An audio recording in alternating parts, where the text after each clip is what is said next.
Hello friends, मैं विशाल और स्वागत करता हूँ आपका मेरे इस चैनल में। दोस्तों, आज मैं अपने इस वीडियो में ज़ोहो बुक्स के बारे में और डिटेल में एक्सप्लेन करने वाला हूँ। जैसे कि मेरे पिछले वीडियोस में मैंने एक्सप्लेन किया है कि ज़ोहो बुक्स क्या है और उसे कैसे यूज़ करते हैं। तो ये मोबाइल में अभी इसका अपडेट आया हुआ है। ये बहुत ही अच्छा एक अपडेट आप यहाँ पर देखेंगे कि जैसे पहले यहाँ पे जो डैशबोर्ड है वो दूसरे तरीके से आता था। अब इसका व्यू है वो चेंज हो गया है। तो यहाँ पे आप हर तरीके से जैसे प्रोजेक्ट की summary, timer, lock time, start time, ये सारी चीज़ें आप यहाँ पर इजीली देख सकते हैं और अपने एक्सपीरियंसेस को भी ऐड कर सकते हैं।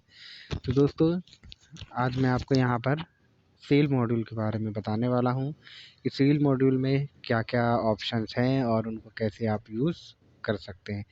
तो सबसे पहले यदि आपने लॉगिन नहीं किया हो तो आप लॉगिन कर लें ज़ोहो बुक्स में। और अगर मेरे चैनल को सब्सक्राइब नहीं किया तो प्लीज़ सब्सक्राइब ज़रूर करें, जिससे कि मेरे जो भी आने वाले वीडियोस हैं जिसमें मैं बिल्कुल डिटेल्ड में सारी चीज़ें एक एक पॉइंट एक्सप्लेन करने वाला हूँ, वो सारी चीज़ें आपको नोटिफिकेशन उसके मिलते रहें। तो कोई भी बिज़नेस में दो चीज़ें होती हैं, सेल और परचेज़। तो सेल के अंदर दोस्तों यहाँ पर है जैसे customer, estimate, sale order, delivery challan, invoices, payment received, recurring invoice, credit note. तो ये ऑप्शंस है। एक बिज़नेस में यही ऑप्शन, इतने ही ऑप्शंस होते हैं जिससे आप किसी भी सेल को कंप्लीट कर सकते हैं। किसी भी सेल को या किसी भी इनवॉइस को बनाने के लिए आपको कस्टमर की रिक्वायरमेंट होती है। सबसे पहले आपको यहाँ पे कस्टमर्स बनाने होते हैं।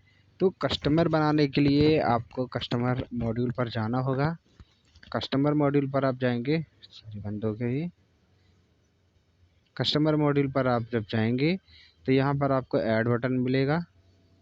ये आपने यहाँ पे कर दिया, ऐड बटन मिलेगा। अब ऐड बटन पर आप यहाँ पर जो भी डिटेल्स हैं, मैं आपको डिटेल में बाद में और बताऊँगा। इस केवल कस्टमर से रिलेटेड पूरा एक मैं वीडियो बनाऊँगा जिसमें क्या क्या डिटेल हमें डालनी चाहिए और उसका आगे क्या क्या बेनिफिट मिलने वाला है, वो सारी चीज़ें मैं आपको एक्सप्लेन करूँगा। अभी हम एक एक मॉड्यूल बस ओपन करके देख लेते हैं। जैसे एस्टीमेट है। एस्टीमेट का मतलब ये है कि यदि आप कोई भी किसी भी कस्टमर को या किसी भी पार्टी को आप अपने प्रोडक्ट का एक एस्टीमेट बनाकर भेजना चाहते हैं, से फॉर एग्जांपल कोटेशन, इसको कोटेशन भी बोल सकते हैं। आप इसको कोटेशन बनाकर देना चाहते हैं कि आपने इसको कोटेशन दे दी। अब इस कोटेशन के बाद यदि ये कस्टमर जो है कन्वर्ट होता है आपका कि हाँ ठीक है, अब मैं आपको ऑर्डर देने वाला हूँ, तो आपको इसका बनाना है सेल ऑर्डर। जो कस्टमर है जिसका एस्टीमेट बन गया उसका सेल ऑर्डर बन जाएगा। यहाँ पर सेल ऑर्डर का मतलब ये है कि अब ये जो ऑर्डर है, जो एस्टीमेट आपका कोटेशन बना था, अब वो कोटेशन फाइनल हो चुका है। फाइनल होने के बाद उसको आप एज अ सेल ऑर्डर लेने वाले हैं। उस सेल ऑर्डर के बाद उस सेल ऑर्डर, जैसे सेल ऑर्डर आपने इनपुट कर लिया, अब सेल ऑर्डर पर आपने प्रोसेस कर ली। अब आपका जो भी मटेरियल है, गुड्स है, वो रेडी हो गया। तो रेडी होने पर अब आप वो मटेरियल को आपको सप्लाई करनी है। तो सप्लाई आप करेंगे डिलीवरी चालान के थ्रू। कई तरीके होते हैं, सबकी प्रोसेस अलग होती है, लेकिन ये एक स्टैंडर्ड प्रोसेस होती है कि डिलीवरी चालान के थ्रू आपने जो मटेरियल है उसको उस पर्टिकुलर कस्टमर के पास भेज दिया। उस कस्टमर के पास भेजने के बाद आपने उसकी बना दी इनवॉइस। यहाँ पर उसकी इनवॉइस बन गई।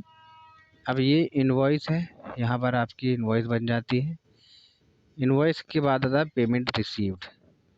पेमेंट रिसीव्ड की अब जब आपने वो इनवॉइस रेज कर दी तो उसकी पेमेंट आपको मिली कि नहीं मिली।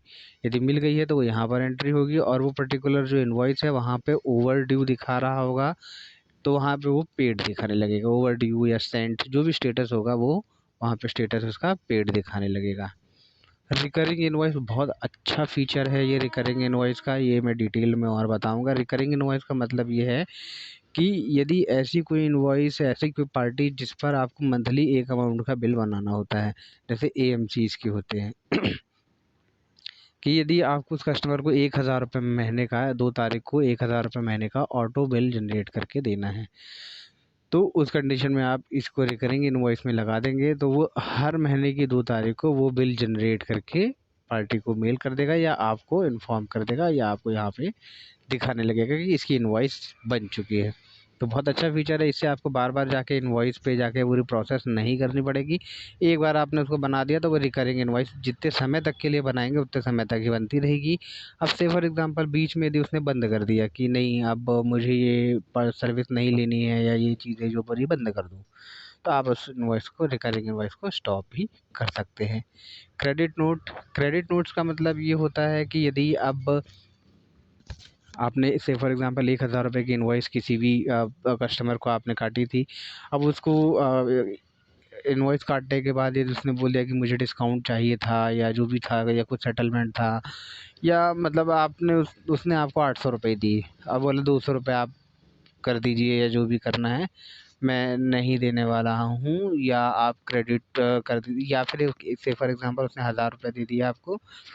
अब उसके बाद जो आपने मटेरियल भेजा आपने 800 रुपये का ही भेजा है, तो 200 रुपये उसके पास बचे तो उसका आप क्रेडिट नोट इशू करके उसको दे सकते हैं कि भाई ये अब जो 200 रुपये ये हमारे पास आपके डले हुए हैं, जब भी आप अगला मटेरियल लेंगे तो यहाँ से ये बैलेंस हम कर सकते हैं।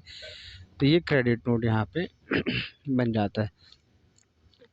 तो कोई भी छोटा से छोटा और बड़े से बड़ा बिज़नेस जो है वहाँ पर केवल इतनी ही चीज़ों में या इतने ही ऑप्शंस में पूरी सेल्स जो है वो कंप्लीट हो जाती है। मैंने केवल 6 मिनट या 7 मिनट का वीडियो पे मैंने केवल ओवरव्यू बताया है आपको।